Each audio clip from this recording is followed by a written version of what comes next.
Class 10th के MP board के विद्यार्थियों, देखिए जिस घड़ी का आप बेसब्री से इंतजार कर रहे थे, सुबह के पेपर में आने वाले प्रश्न हम इस वीडियो में देखने वाले हैं, जो आपके Hindi medium plus English medium दोनों क्लास के लिए सॉल्यूशन के साथ में रहेंगे।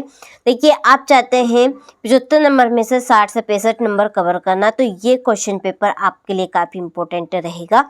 तो चलिए बिना किसी डाउट के वीडियो को शुरू करते हैं और जल्दी से सुबह के लिए सारे प्रश्नों को समझ लेते हैं। 90% पूरे प्रश्न आने के चांस है, तो जितनी जल्दी हो सके देखिए उतनी जल्दी आपको सारे प्रश्न कवर कर लेने, ठीक है। तो चलिए बढ़ते हैं प्रश्न की ओर। तो देखिए पहला प्रश्न है कि समतल दर्पण की फोकस दूरी होती है, तो समतल दर्पण की फोकस दूरी होती है अनंत। कैसी? अनंत।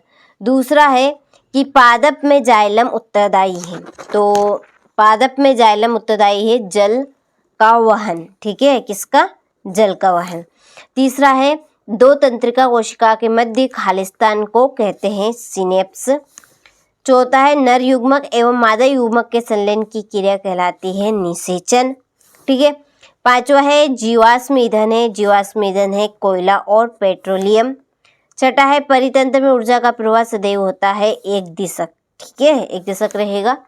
चलिए इसके बाद में है choose the correct option English medium वालों के लिए। देखिए यहाँ पे टिक मार्क लगे हुए हैं, तो बिल्कुल आपको चिंता नहीं करनी है, सारे प्रश्न अच्छे से कवर करके जाने हैं ताकि आप सभी अच्छे से अच्छे नंबर कवर कर सके, ठीक है। ये आपका चौथे का, ये पांचवे का हो गया, ये छठे का हो गया।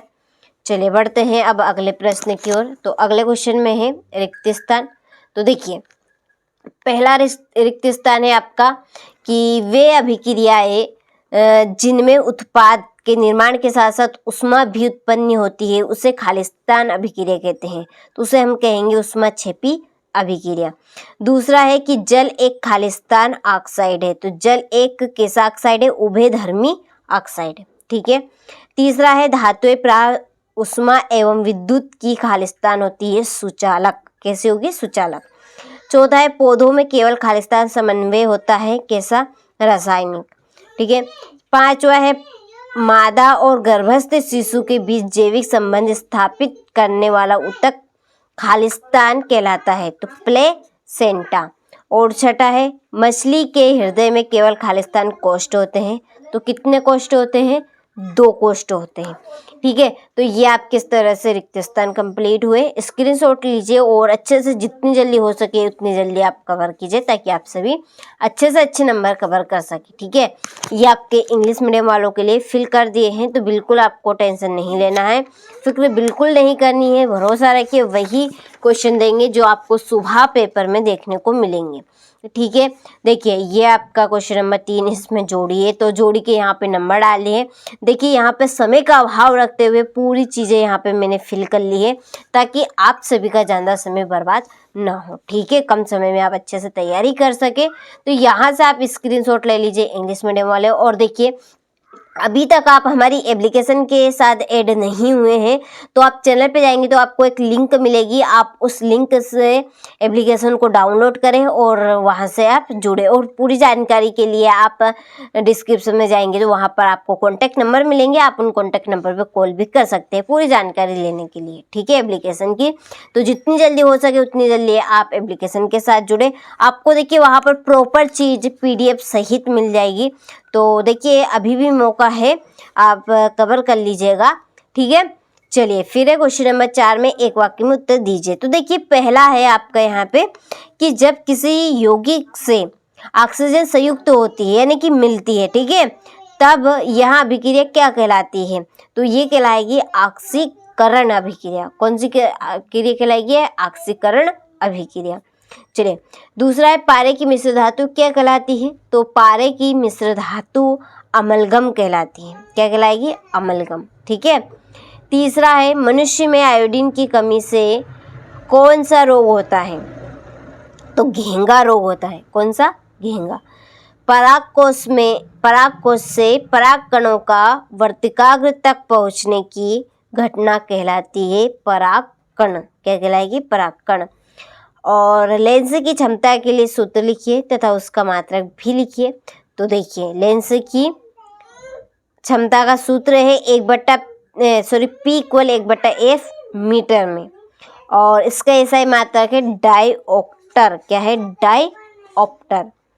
देखिए छठा है, अंतरिक्ष यात्रियों को आकाश कैसा दिखाई देता है? तो अंतरिक्ष यात्रियों को आकाश काला दिखाई देता है।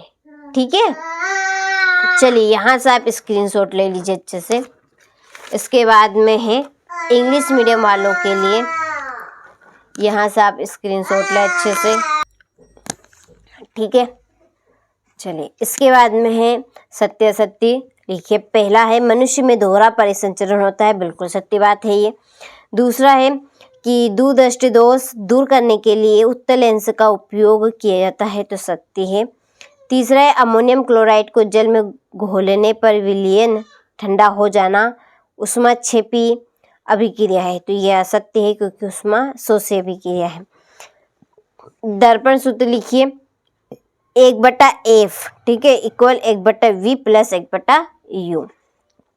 लिटमस एक प्राकृतिक अम्ल क्षार सूचक है। तो ये आपका सत्य है। अभिक्रिया यहाँ पर दी है, ये इसमें ऊष्मीय अपघटन अभिक्रिया है। तो ये आपका सत्य रहेगा। ठीक है, चलिए हो गए। इसके बाद में ट्रू और फॉल्स इंग्लिश मीडियम वालों के लिए, तो स्क्रीनशॉट आप अच्छे से लीजिए। ठीक है,